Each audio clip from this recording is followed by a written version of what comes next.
David French has another piece of well-intentioned and sage advice that Trumplicans will never accept. Don't shred your own credibility for your tribe.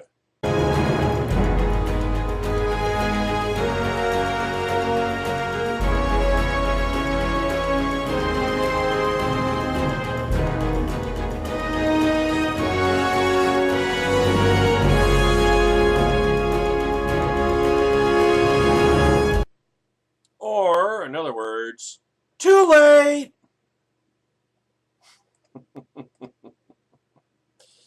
Partisans will always sacrifice their integrity if it helps their tribe win. This past weekend witnessed perhaps the dumbest political debate I've ever seen. It started with an act of bad faith media trolling.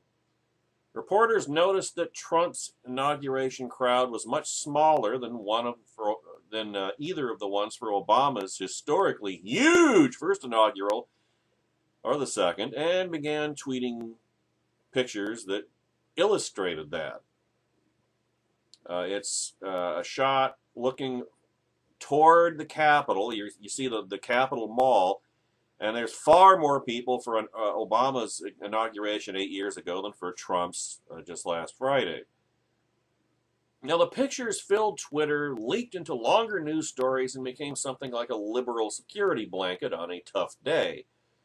They wrapped themselves in memories of Obama's glory to ease their pain. But who cares, really? Who gives a shit? Obama was the first black president. Washington is a deep blue city. Of course! He was going to have a huge crowd at his inaugural. Democrats generally pull the bigger crowds anyway, especially when they end 8 or more years of Republican rule. Given D.C.'s politics, holding a GOP inauguration there is comparable to the Chicago Cubs trying to hold their victory parade in downtown Cleveland.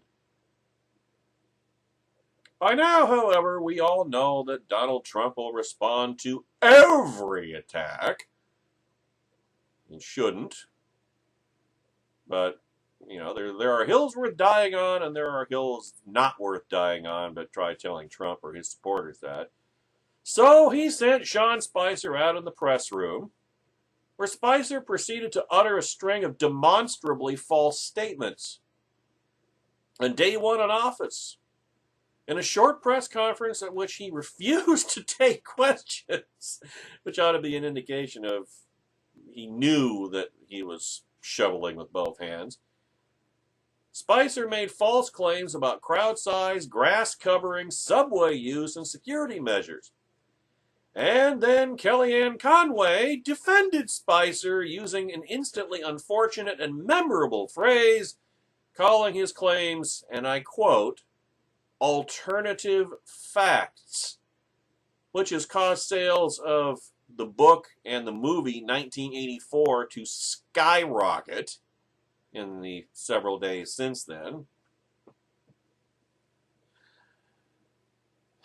Now, the press was apoplectic. They were appalled that a press secretary of the other tribe would stand in front of the White House press corps and lie. They were just lies that didn't help their side, so of course they were going to call him out on it. He violated norms that, of course, their own messiah violated wholesale for 8 years, and they helped him do it. His actions constituted a breach of trust. In other words, Republicans don't get to get away with lying like Democrat presidents do. Not that these critiques were wrong, it's just they're self-serving every bit as much as Trump and his minions are self-serving. I mean, the point is, the entire press conference was ridiculous. It's possible to defend against silly media attacks without lying about it.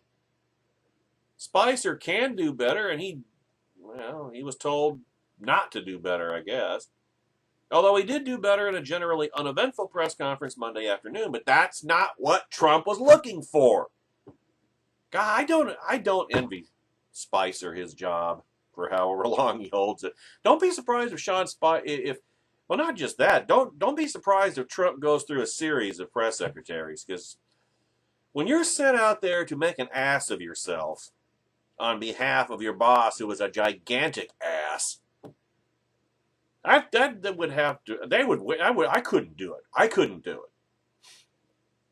I could not go out there and say things that I knew were not true. That I knew were not true, and that I knew everybody in the press corps knew were not true. I mean, come on, Spicer. If you're going to go out there and tell demonstrable falsehoods for your boss, at least have the balls to take questions afterwards. I mean, Spicer was a living Twitter account for Trump last Saturday. That's what he was. And I couldn't do it. I wouldn't be surprised if he goes through a bunch of press secretaries, because that's got to be wearing. That's just got to be fatiguing. It's like you're sent out there every day. I mean, with Josh Earnest, and I can't even remember the name of his predecessor, but sure, they went out there lying every day, but they had a receptive audience. Spicer is going to have a hostile audience.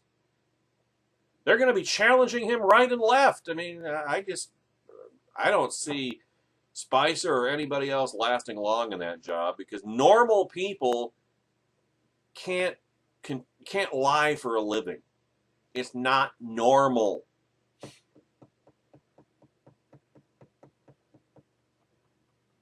Trump's going to have a lot to lie about. But here's another thing that's also true. Many of the same people who were appalled at, here we go, who were appalled at Sean Spicer were at the same time trumpeting the allegedly scandal-free Obama regime. Yeah. Yeah, nothing dishonest about that proclamation, is there? A presidency that featured, if you like your health care plan, you can keep it. If you like your doctor, you can keep him or her. A scheme targeting Tea Party groups itself rested on an avalanche of lies and deceptions, serial lies about Benghazi, and deliberate lies to sell the Iran deal to a skeptical public. And that's hardly a complete list. It's just those were lies that they favored. Those were lies that came from their tribal leader. Now, lying is only bad when the other side does it. While there were certainly good reporters who did their best to hold the administration to account, outside conservative media,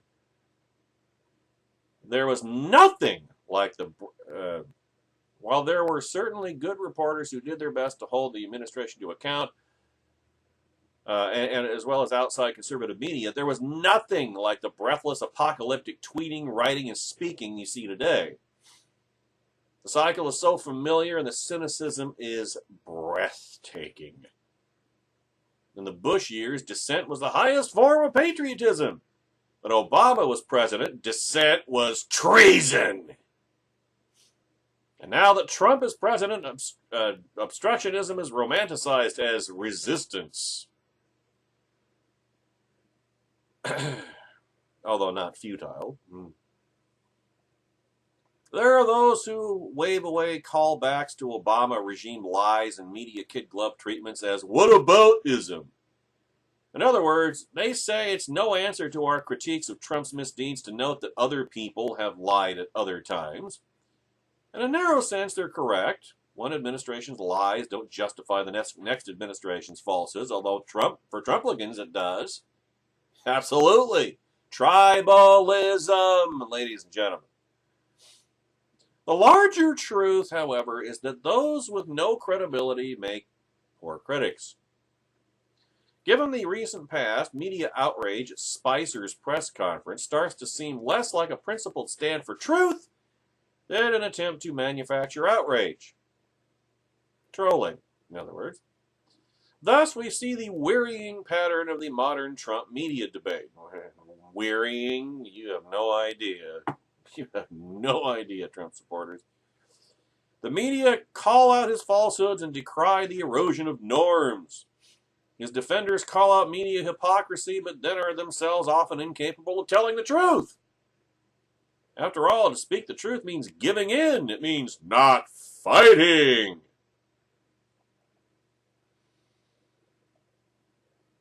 Our politics is devolving into the pathetic spectacle of liars indignantly calling out liars for lying. Rule breakers are outraged that other rule breakers break rules. Norms that could be violated with impunity for social justice can't be violated for nationalism, and vice versa. We stick with our tribe through thick and thin, through truth and especially lies. Well, this conduct has a high cost. It leaves the public with no one to trust.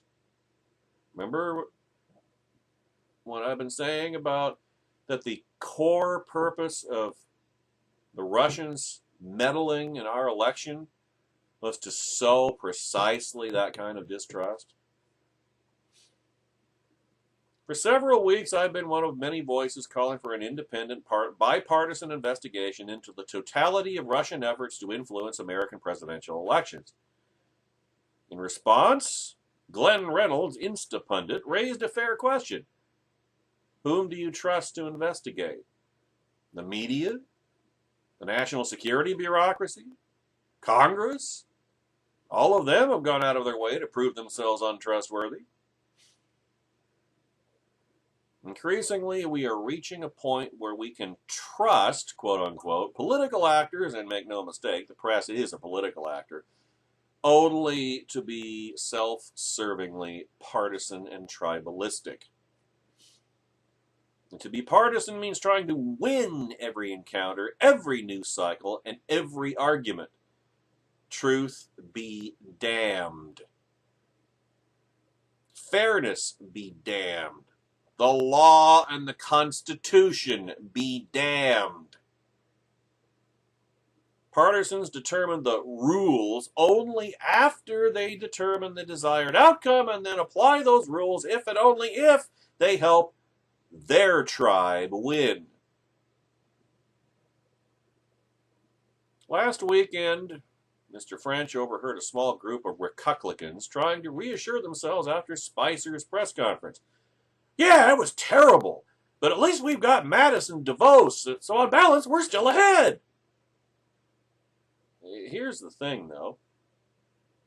It's possible, and it's not asking too much, to have the truth and have General Mattis at the Pentagon and Betsy DeVos in the Department of Education, which her only role in that should be overseeing its dismantling. I don't see that in the offing. It's possible to defend a man and a movement without lying, although it's a lot more difficult in Trump's case. And it's possible to refuse to lie for a man or for a movement, because if you got to lie about your movement in the process or in the effort to defend it, then what's your movement worth? Until the critical mass of the public reaches that rather simple cultural and moral understanding, and remember how polarized and divided we are, and expect more of the same. Partisans will win some, they'll lose some, but they will always sacrifice their integrity when the chips are down. The point is, Obama's lies do not justify Trump's lies. Just because Obama does something doesn't mean it's okay if Trump does it. Ben Shapiro elaborated upon that on Sunday. Now, over the weekend, all hell broke loose when Donald Trump made a series of statements that were factually challenged, shall we say, and absurdly so. Speaking before the CIA, he stated that the media had created a fictitious rift between him and the intelligence community. Yeah, the media. did that. Yeah. Oh, no, I never had any problems with the intelligence community. Yeah, sure he didn't. I mean, this is not just lying. It's bad lying. It's pathetic lying.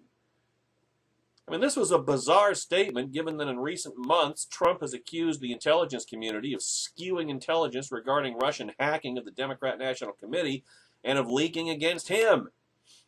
Just 2 weeks ago, Trump suggested that such leaks were reminiscent of, and I quote, Nazi Germany, close quote.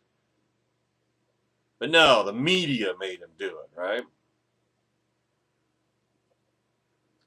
Then Trump bragged about the size of the crowd at his inauguration, much like he used to brag about the size of his campaign rallies. That braggadocio was an attempt to quash stories about how he had drawn fewer people than Barack Obama. Now, there was an easy way to answer that silly critique. First, crowd sizes don't or shouldn't matter to the President of the United States. Second, crowd sizes reflect the politics of the locale. As we said on the previous segment, and Washington, D.C. is heavily Democrat. But instead, Trump deployed Press Secretary Sean Spicer, a.k.a. the poor bastard, to blast the press. See, you can't win a war with the media. You just can't. It's not possible. Follow Reagan's example. Bypass the media. Don't try to take them on all the time. You're wasting your time and effort. And political capital, and Trump doesn't have much. Spicer rightly knocked the press for sending out tweets about the supposed removal of the Martin Luther King Jr. bust from the Oval Office, which was false, and contrasting two non-comparable photos of inauguration crowds, which was stupid. Then he started fibbing wildly. He said that this was the first time in our nation's history that floor coverings have been used to protect the grass on the mall, which is not true. Obama used them 4 years ago. He said this was the first time fencing and magnetometers went back as far as the mall. Nope. Spicer argued that no one had crowd size estimates, but then started estimating crowd sizes by using false statistics regarding public transit. The metro ridership was higher in 2009 and 2013 than it was on Friday. He said that this was the largest audience ever for an inauguration. A laughable statement given the television ratings in 2009. And then he fled rather than taking questions where he would have been sliced and diced, drawn and quartered, immolated, fricasseed. Sean Spicer has no testicles, by the way. Questioned about Spicer's bizarre presser by Chuck Todd, NBC News, Trump spokesbimbo Kellyanne Conway said that Spicer had simply presented alternative facts. Let me say something at this point, parenthetically. Facts are facts. Period. The truth is the truth. Each tribe doesn't get its own facts. 8 years of that BS from the other side, from the Democrats, and now we get it from what used to be the party of conservatism. It was bullshit then, and it's bullshit now. And the media, predictably, quickly pounced. This is another example of totally unforced errors. The media pounced, rightly labeling this formulation Orwellian. Remember I said earlier that sales of the book and the movie 1984, written by George Orwell, skyrocketed over the weekend?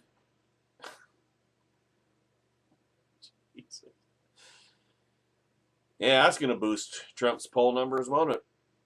And conservatives rushed to hurt, cuck-conservatives rushed to her defense for this asinine formulation. Why did they do so? Well, they did so on the basis that the media were happy to present Barack Obama's alternative facts as truth. So how could the media now object to the Trump team purveying the lies of their own? Tribalism. And whereas Obama's lies, liberal lies, are at least sophisticated, these are amateurish. Debunked with a single Google search. Stupid!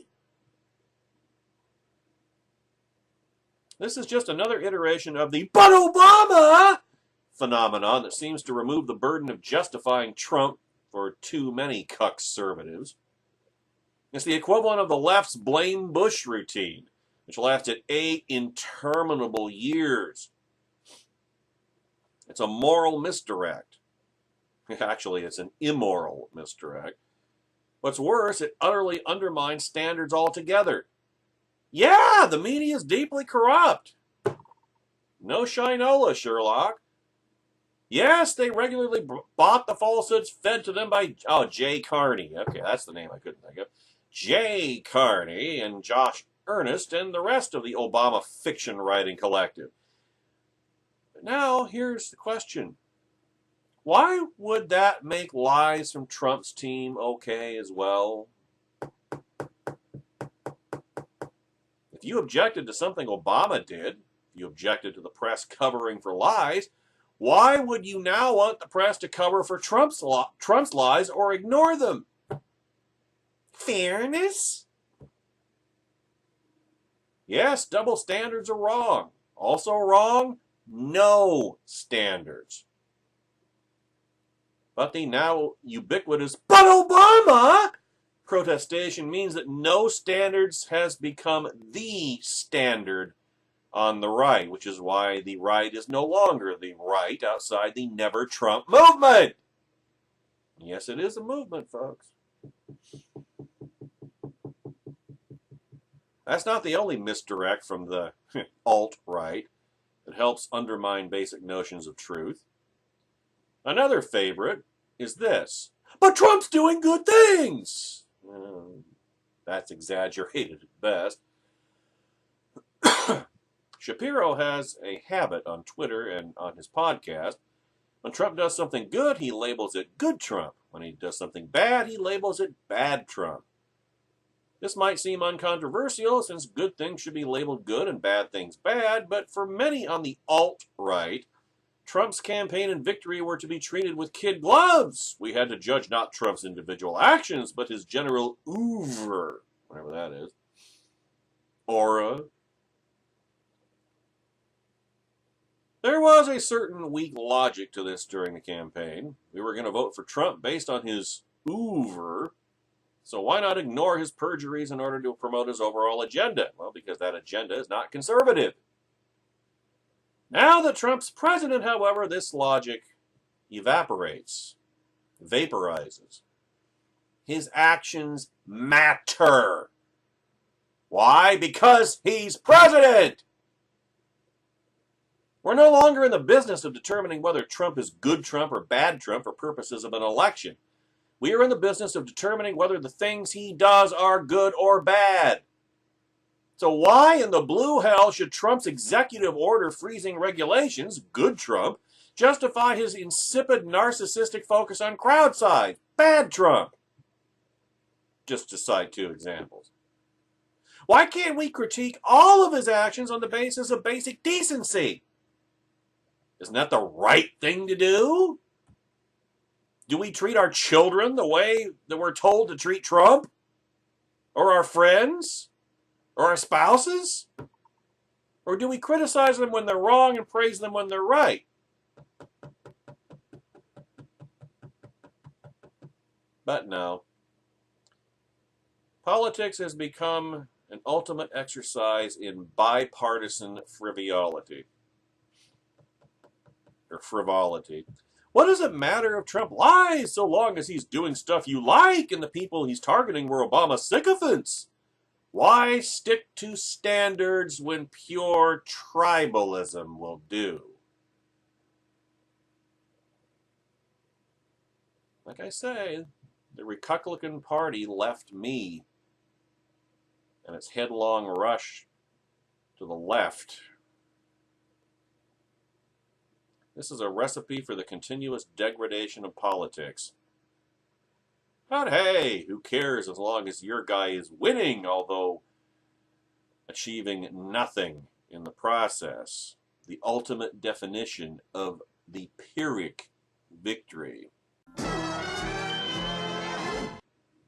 Paterico pointed out another disaster, unforced error that Sean Spicer's weekend stunt inflicted on the right. It undermined years' worth of exposing media bias. In other words, it discredited the exposure of media bias by adapting it on the right. Now that we're past the immediate fallout over Sean Spicer's weekend lie extravaganza about inauguration crowd numbers, I'd like to take a moment to reflect on the intentions behind and effect of Spicer's stunt. Since the time Spicer marched out, almost shouting at reporters, conservatives have been debating, well, conservatives and cuckservatives have been debating this question. Which should we be more upset about right now?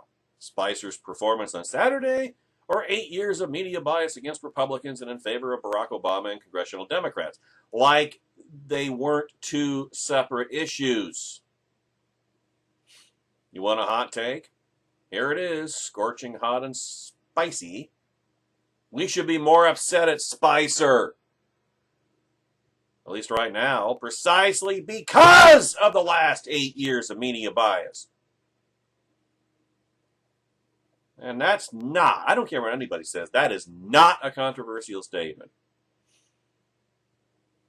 I mean, we're going for a take that is in fuego here. So let me explain by first taking a giant step backwards so that we can see the bigger picture. It's impossible to understand what Spicer did except through the lens of 8 years of big media swooning over Barack Obama. The infatuation began during Obama's 2008 campaign. Remember? He was Lucifer, Lightbringer, Messiah, some kind of a god. Chris Matthews got a tingle in his leg. David Brooks was impressed by the crease of Obama's pant leg. Is this all sounding depressingly, dismayingly familiar?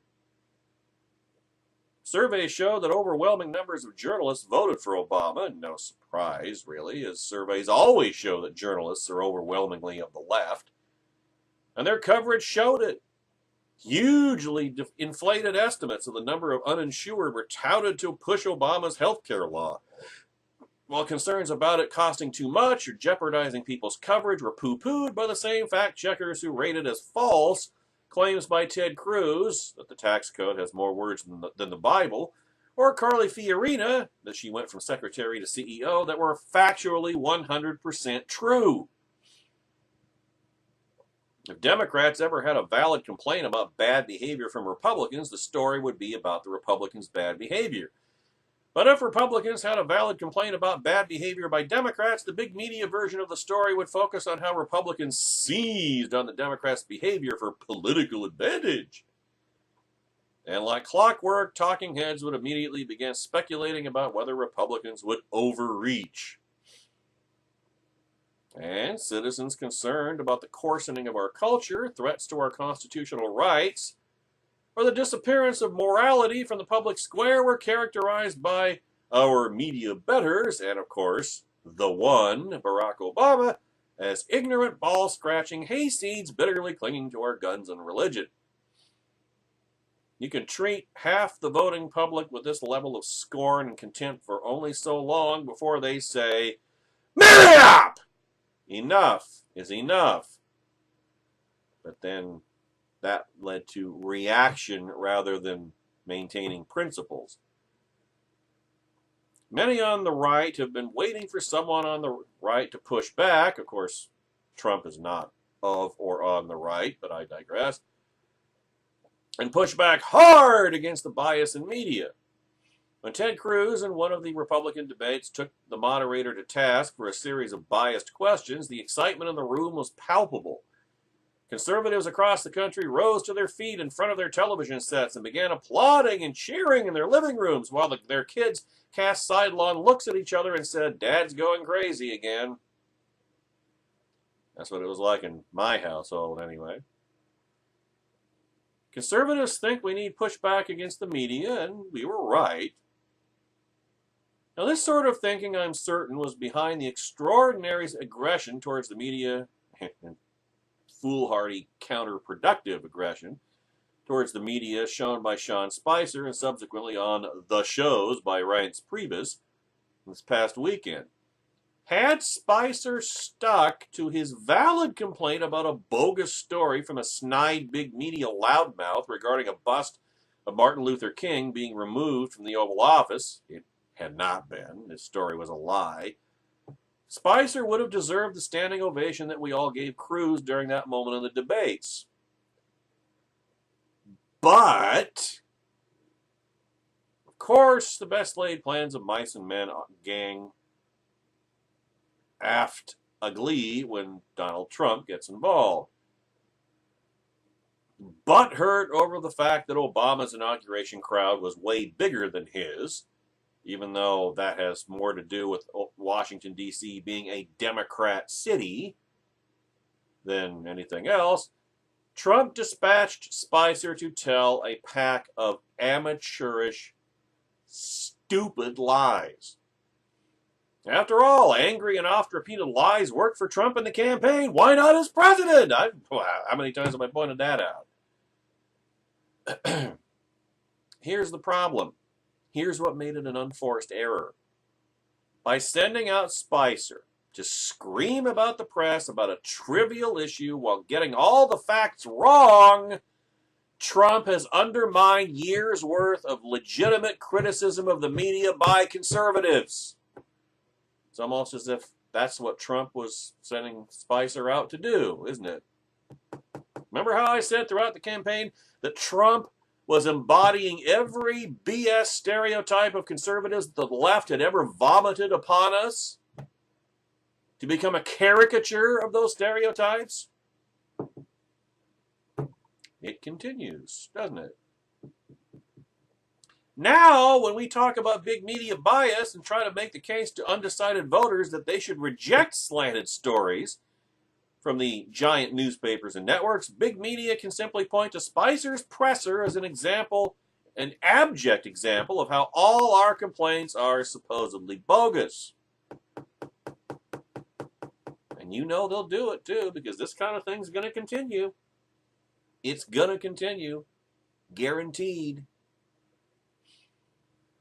The stupid way Spicer came out swinging over nonsense with all the facts against him shows he is willing to be loyal to Trump, but not, unfortunately, to the truth. Fundamentally, it's wrong. Wrong. Objectively wrong to stand at the White House podium and tell stupid, easily disprovable lies. Or in the Orwellian words of Kellyanne Conway, alternative facts. But behind that, it's hard for me to believe that this is an effective way to win over undecided voters. And by the way, remember Trump's approval numbers, most recent Fox News poll, 37 against 50, or 34, 37 approve, 54 disapprove.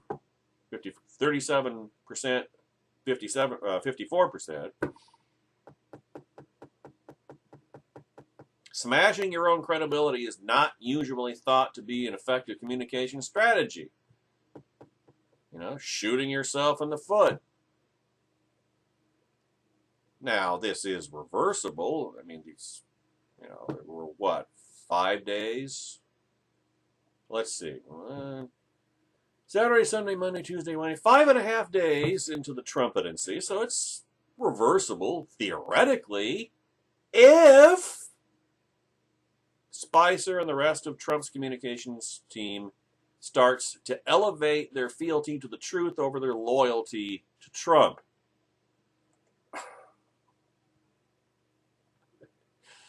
Yeah, that will be the day.